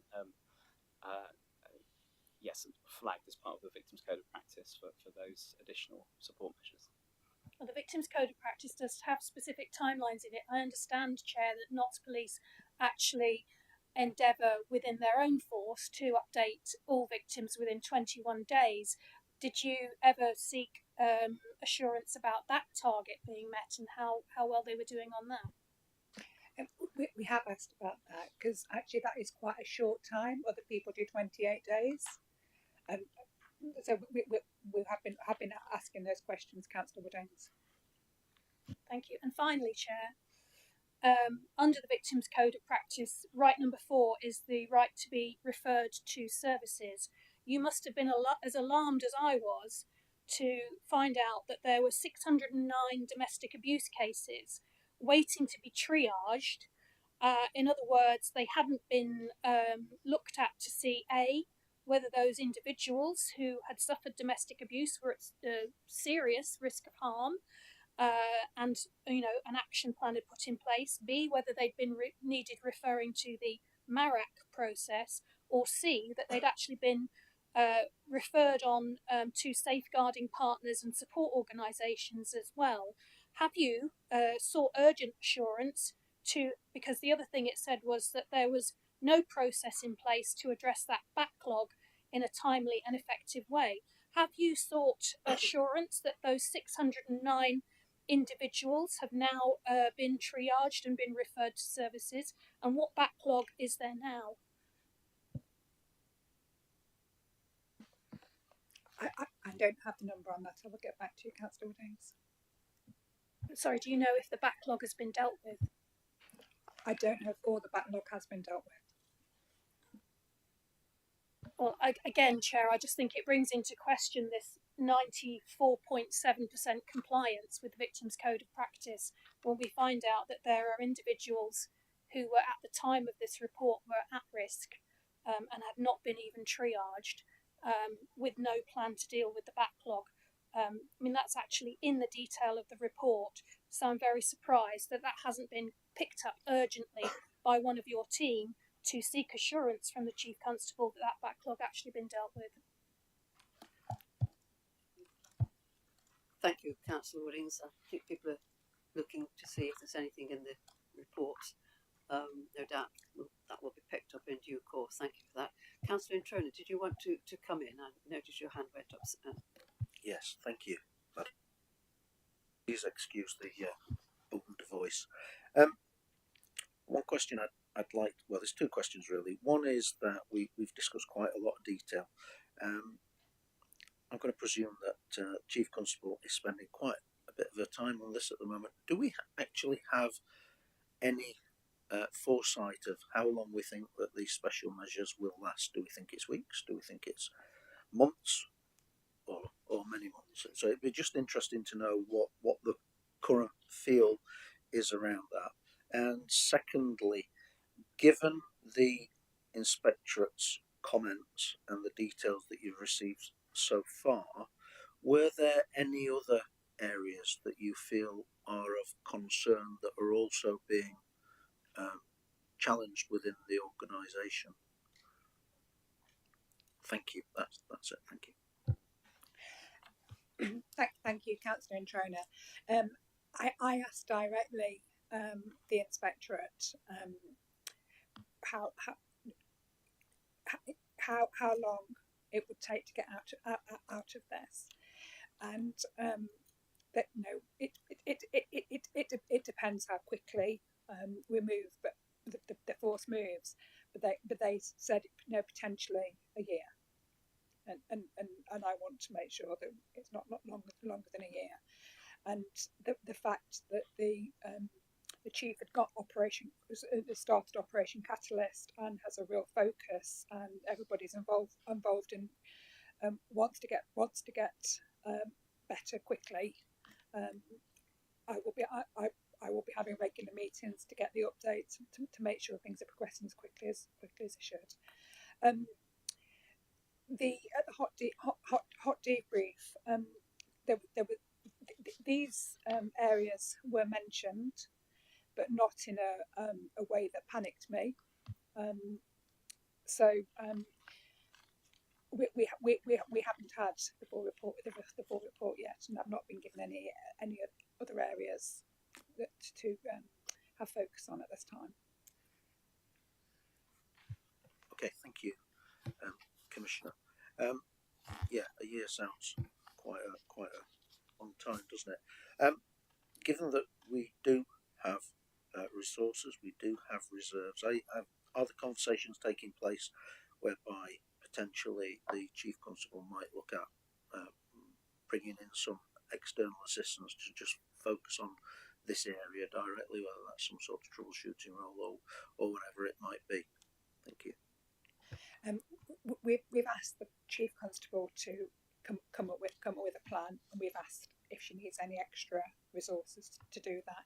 It is just a weekend, but we are meeting regularly, and if we have to invest more resources to get this better quickly, we would be prepared to do that. Okay, thank you. Just finally, if I may, it's noticeable that the Chief Constable's key priority at the beginning of her tenure was to increase public confidence in the first year, and we're just seeing that start to increase. This is clearly going to have an impact on that, so it's clearly important that everything we can do to address this problem is done, and if there's anything that the police panel, I'm sure I do speak for everybody in the room, that we can do to support, then we will. Thank you. Thank you. Just sort of coming back to your question about timeline for the inspector, my experience, not with this director, but others, is they like to see a full year cycle before they'll sign off and give you a clear bill of health. But that's from other organisations. Councillor Mohammed, you've had yours dealt with, have you? Thank you. Any other further questions at this stage?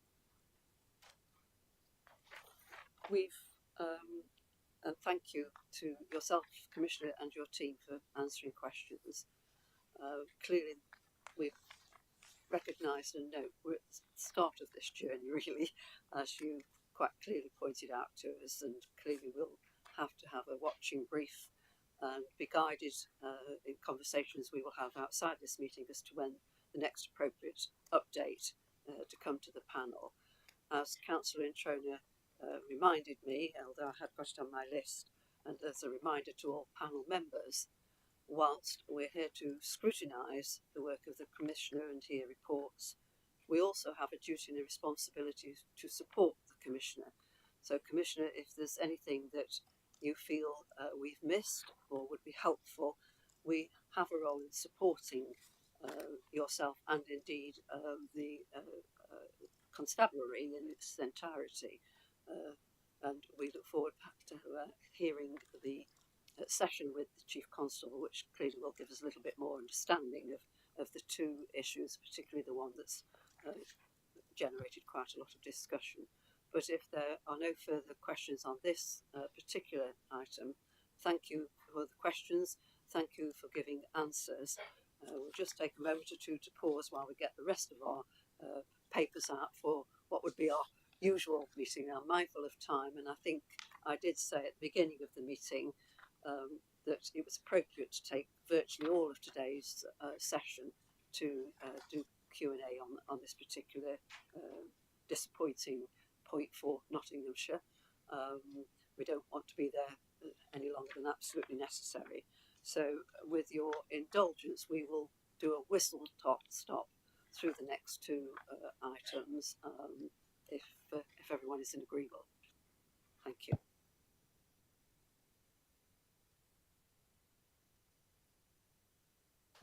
So looking very quickly at our papers, if people have got them in front of them, I wasn't intending to go into any detail about the work programme, but just look for people to... Councillor Romer. Yes, thank you, Chair. Looking at the work programme, I'm more interested in this best practiced hub, if anyone's got it. I just wondered if anybody here could give me a little bit of more information about it, because it's... is it to scrutinise us? Is it to help us? Or is it to help the police? Or can somebody tell me something about this best practice hub? And who will be on this hub? It'd be ever so nice to know something about it. It looks to me as if the gun's been fired a little bit early, and it should not have been on here because nobody seems to know much about it. But I'm very old, and I used to remember a saying of many a long time ago of the who are the watchers watching the watchers watching. If people remember that, I'm getting one or two nods. I'll let my colleague explain here. Thank you. The members of the panel who have been around a little while will know that previously there's been no formal support for panels.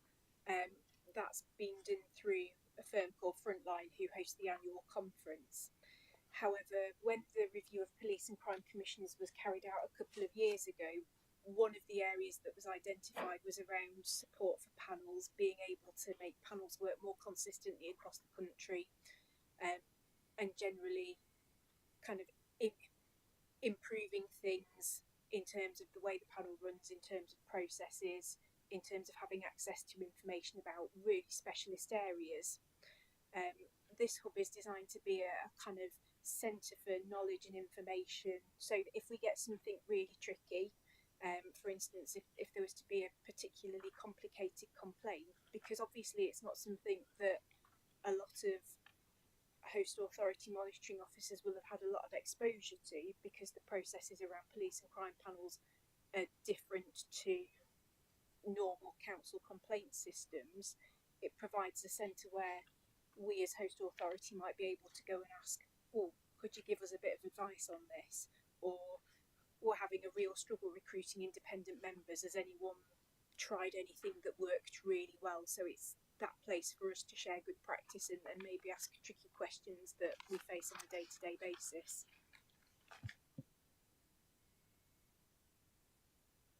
I think also they've approached and asked a few authorities if they would be willing to host this. I'm looking at our colleague Mrs. Harley, who's on the National Committee. I don't know if you have any further information than we have. Yes, I think the problem is that none of the authorities want to take this on, because obviously the Home Office aren't offering any extra finance, so it would be part of the authority. So at the moment, I think there is a debate about where it will go. So until that's resolved, nothing will be done. I hope you're not too disappointed, Councillor Wilmot. So are you saying that it's 2 years ago when the decision was made, and yet we're still looking at it? Some things move at their very own pace. That's correct. We'll move on. Are people content to just accept item 4? Thank you. And that takes us to Commissioner. I don't know if there's anything in particular you want to highlight in your report. People have had it and hopefully had a chance to mention it. I think I had got some questions on it, and I'll find my papers in a second. Thank you very much, Chair. As this is my last police and crime panel of this term, it's not going to be an Oscar speech, but there's just 4 thank yous I'd like to say, if that's okay. Firstly, to my people, I've got the best team, and they're true public servants, and they've worked so hard to get more funding and the impact they've had on the communities and how they serve the community. I'm really proud to be working with them. My next P is the police. I promised more police, and we have more police, and they've worked really hard. You'll see on page 69 of the report. I know Nottinghamshire Police are in the spotlight at the moment, but let's not forget neighbourhood crime continues to trend downwards. It's a third lower than pre-COVID baseline. That's less residential burglaries, less vehicle crime, and less theft from person. My third P is the public. Every decision I've made since becoming Police and Crime Commissioner, I've absolutely had the public in my thoughts. And I actually picture somebody quite specifically. It's somebody I met when I went to Morrison's on one of my public engagements, and in my head I call her Betty from Bulwell. Because when I'm making a decision, whether it's going to be preventing crime, making sure we've got resources to respond to crime, or supporting victims and survivors, I think, would Betty be happy that her council tax money is being spent on this? So that's it's an honour to represent the public. Finally, my last P, but is the panel. You've mentioned, Chair, about supporting me. I have felt supported by you. I've also felt suitably scrutinised. You've completely had me on my toes, and that's what you're meant to do. And I've really welcomed that, because I think together we've really worked really well. And when I speak to some of my colleagues about the relationship they have with their panel, I do feel supported and scrutinised, and I just wanted to say thank you for that too. Thank you for those comments. We should perhaps point out that we would be interested in shoppers' responses in other brands, not just Morrison's. I'm using the words usually often by the BBC that there are other shops available where you might find a slightly different answer. I want to just to make that point, which is important. It must be important because the BBC always make that comment that other customer areas are available. Thank you for that. Yes, it is an interesting time election-wise, isn't it? So we'll see how that goes. So thank you for that. Anything in particular on the Performance Insight report? Dan, it's usually you, isn't it, that assists us with this? Anything that you want to highlight particularly? Nothing that's not in the highlight report itself. I mean, we've obviously have a focus in this particular report on the 12 key performance indicators, being a bit of a look back on the overarching those key overarching performance indicators, and we've got 8 out of the 12 that have seen improvements on the baseline. We've got four of those indicators, a third, which are sort of positively meeting the kind of stretch ambition that was set back in 2021.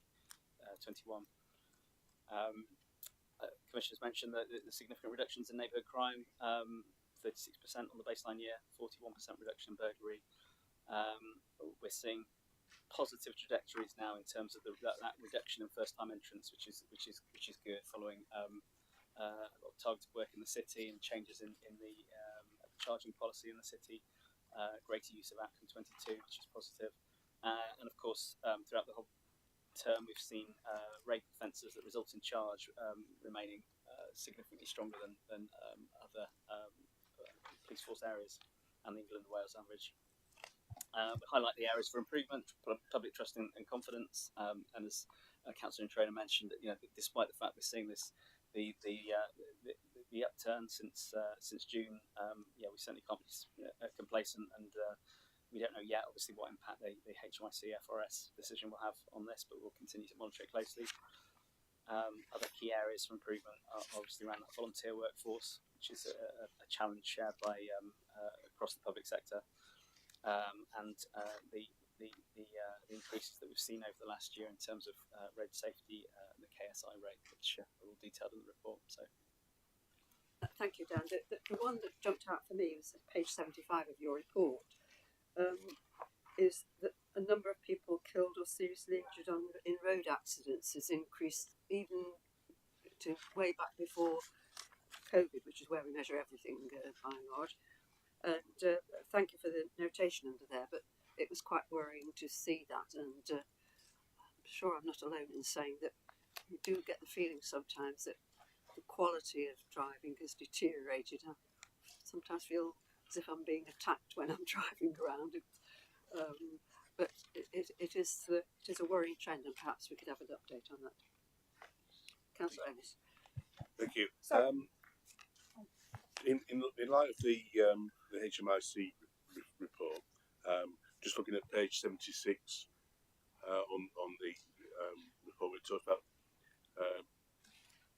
crimes with a positive outcome, victim-based crime, domestic abuse, positive outcome. The Inspectorate said that forces applied the correct outcome in only 66 out of 91 cases. Does that mean that we ought to take the data on page 76 with a pinch of salt? So you've got the two questions. Right. It's okay. You've got mine and then Councillor Ellis. Can I answer the easy one? Sure. The road safety is something that is absolutely on our radar because it really worries me how many more serious injured people and deaths we're getting. It's actually, when we've dug into it's particularly young drivers in the ages of 17 to 24, and a lot of it is like risk seeking. So there needs to be a lot of education around that. There's also an increase in non-compliance with road traffic law. More arrests for driving, particularly while drug driving. There's an active campaign at the moment happening around the fatal fall, which is when somebody's under the influence of drugs or drink, if they're speeding, if they're not got their seatbelt on, or if they're distracted, for example, holding a phone. And there's a big campaign on there, but there is more to do. We've also got a new reporting system, isn't it? It's called Crash, not the best name, but actually I think that will help us identify where problem hotspots are for dangerous driving. The ANPR cameras are really helping because we can identify dangerous drivers, and there's some current operations. There's Operation Miramar, which is a robust response to repeat offending, and Operation Blackfriars. We've spoken about this, Councillor English, is to do with car cruising, car meets, which I know there's been a bit of an issue in Rushcliffe, hasn't it? Also, with the Design and Art Crime team, they're looking to design out dangerous roads. Enforcement of road policing, but also it's kind of the polluter pays. So with fines that are for speeding, etc., that will go back into to make sure that it's invested in road safety. We've also funded something called Break, and that's to distribute bereavement information packs. There's too many people down on our roads, and it's absolutely something that Nottinghamshire Police are concentrating on. We're also doing some in-house driver awareness courses as well. Thank you. I think, are you coming back to Councillor Ellis? Yeah, and I would agree. This is an area that we are now looking into, reaching into in a much more deeper level. We're attending the data quality boards within the force, and we're also identifying a direct independent dialogue with the Force Crime and Incident Registrar to really understand the nature of crime recording in a much more high level of detail. So we share your views on that, and we'll look into that in much more detail. Thank you. I know that in future meetings we're going to concentrate on your advice on updates on the inspection report, but if I could also ask at some point for an update on rural crime. Remember, I think at may have been the previous meeting or the one before that, we were advised that 4 additional police officers had been taken on.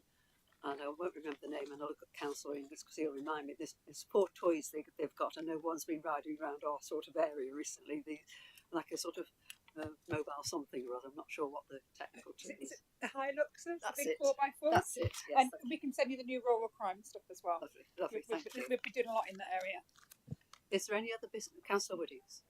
And sorry, Yes, I just wanted to say that obviously at our previous meeting I raised my concerns about the rolling in of Operation Reacher anti-drug dealing, community-based anti-drug dealing team into neighbourhood policing.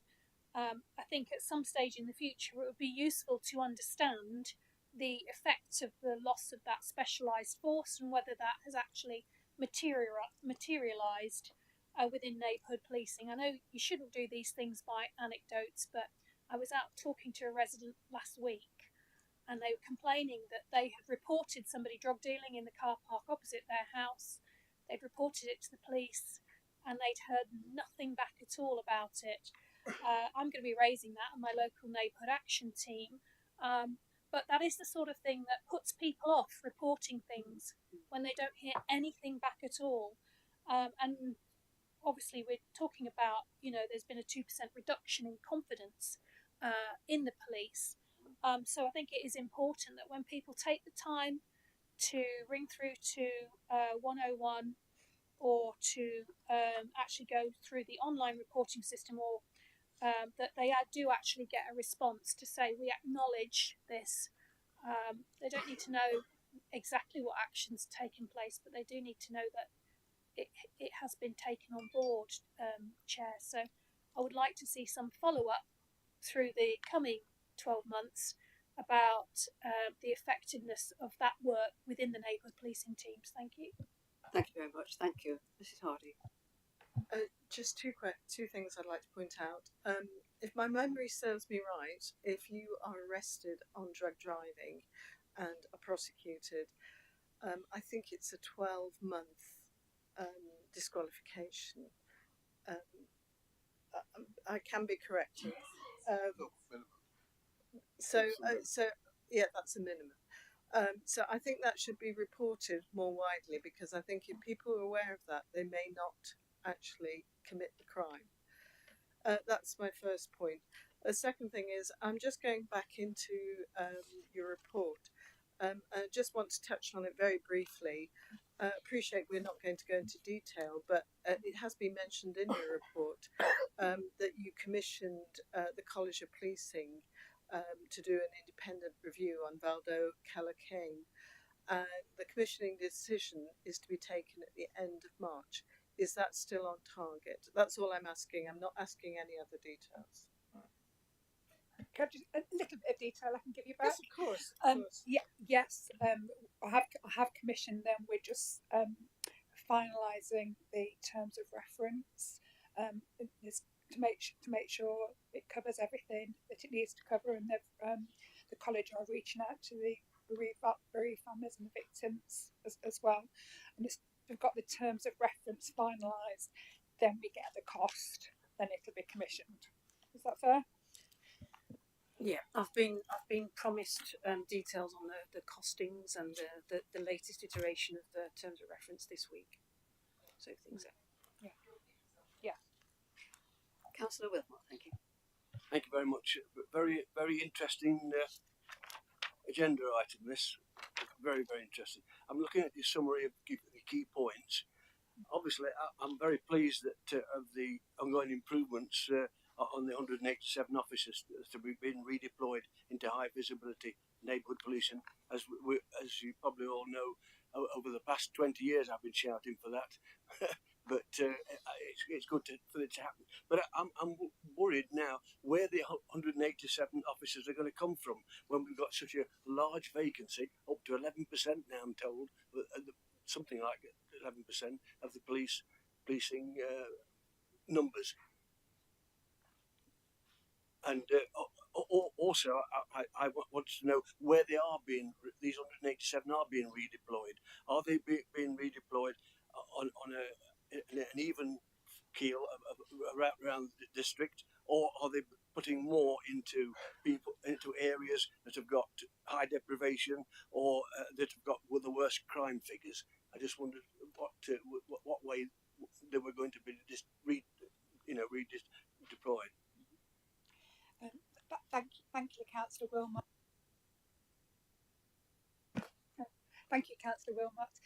I'm sorry, I don't know where you've got the figure of 11% vacancies from. At the meeting with the Chief Constable, it was mentioned. Oh, sorry, that's police staff, not police officers. Yeah. Yeah. So that's yeah. So, it's police officers that are being more police officers that are being put into neighbourhood policing. Yeah.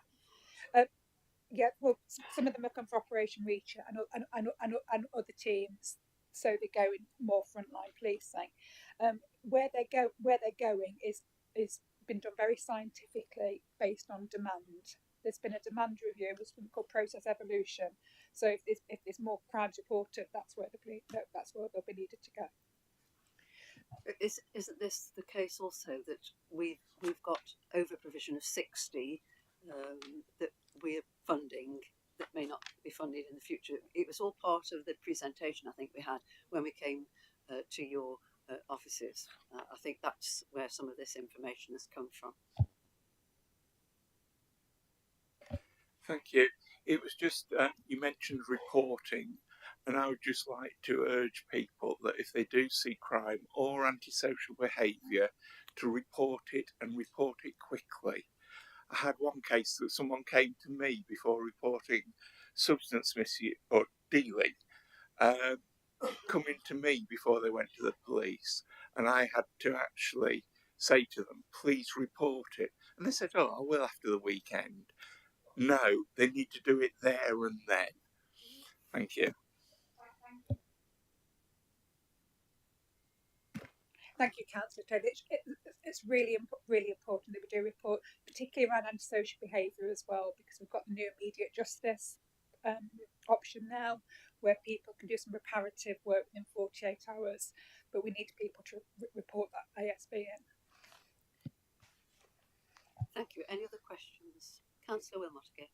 Yeah, I welcome the improvement in the neighbourhood safety and feelings of safety with the continued rollout of the multi-million-pound Safer Streets initiative, but and it has been successful. I just wondered, is it going to be long-term, the funding, or is it going to be suddenly stopped? Okay. I think the funding, is it till March 2025, the funding? Safer Streets 5, which was the 800 and something, plus we put some money in from our reserves, that goes to March 2025. So that's a significant longer period than normal. There will be, we don't know what's going to be happening with government or what's going to happen with the spending review after then. And my final question was about the new campaign and resources made available to help reduce the risk of falling victim onto online fraud. We all know, but unfortunately, we all know that online fraud itself, it would be very hard to police because it all comes from all over the globe and so forth. I just wondered, you say there's going to be a new police initiative. Can you tell me exactly what the position is? Yeah, I can see that. Can you just tell that so that it can be put out into the press some of the initiatives that is going to take place?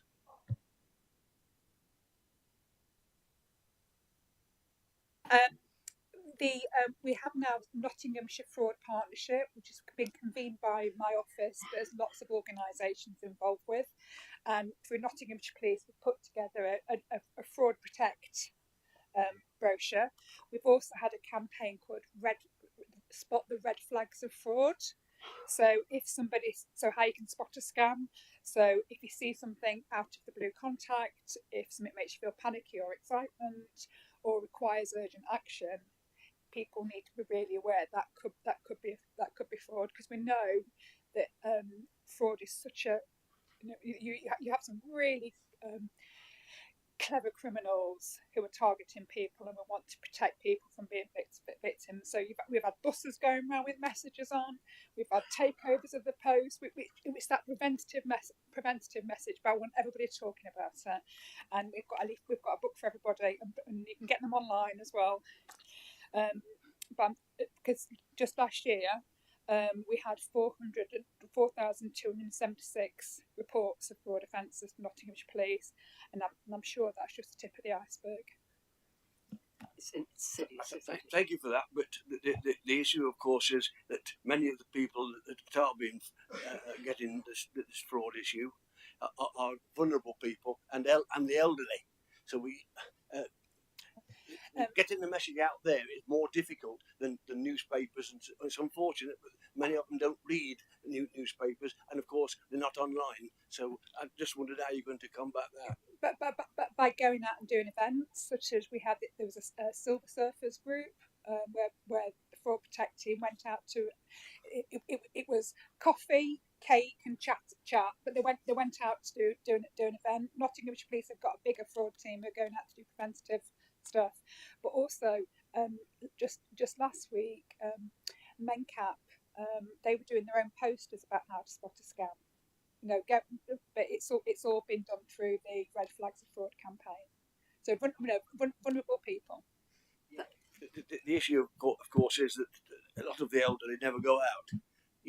So forth. So any event, they wouldn't be able to get there anyway. Many of them have got disabilities, walking disabilities, and this, that, the other. I just wondered if you could get a leaflet situation out to each and every person in Nottinghamshire, because that's the only way you'll combat it. Everybody's going to get one, because after we agreed the council tax precept, I have a statutory duty to let people know what the council tax is, and on the back of that leaflet is fraud protection advice.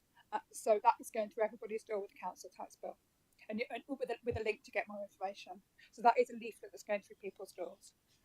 Thank you for that. Councillor Introna. Oh, I was told you wanted. Sorry. So she gave me a nudge. So.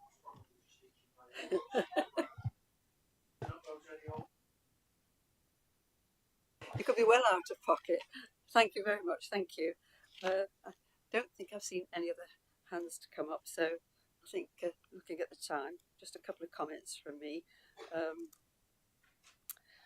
First of all, just to say, I think we all feel very deeply about Nottinghamshire Police's position, and it must be hopefully not too onerous, in the sense that morale can soon dip when these sorts of things occur.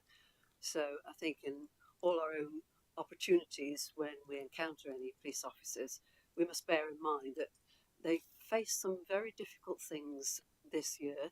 That's not to excuse things where things have gone not as planned, but it is also for us to understand and empathise that it can have a significant impact on staff morale. And so we have our positions where people ask us what's happening with the police and crime panel, and I think it's important to have a balance with these sorts of things. My only other comment is good luck in your campaign, whatever. I hope that's the right word. And also, I can't close the meeting without saying a farewell to a long-standing member. Mr. Bob Vaughan Newton has been with us for a good decade. Yes, a good decade. Has been a very diligent person on the panel. Outside of the panel, he's always kept us informed with lots of things when he's gone on the internet and found all sorts of interesting things we should read. So he's been an absolute stalwart. Thank you very much, Bob, for everything you've contributed to the panel. You'll be sorely missed, and we hope whatever it is you find next will be equally as fulfilling as the enjoyment you've had on this committee. With that, I close this meeting.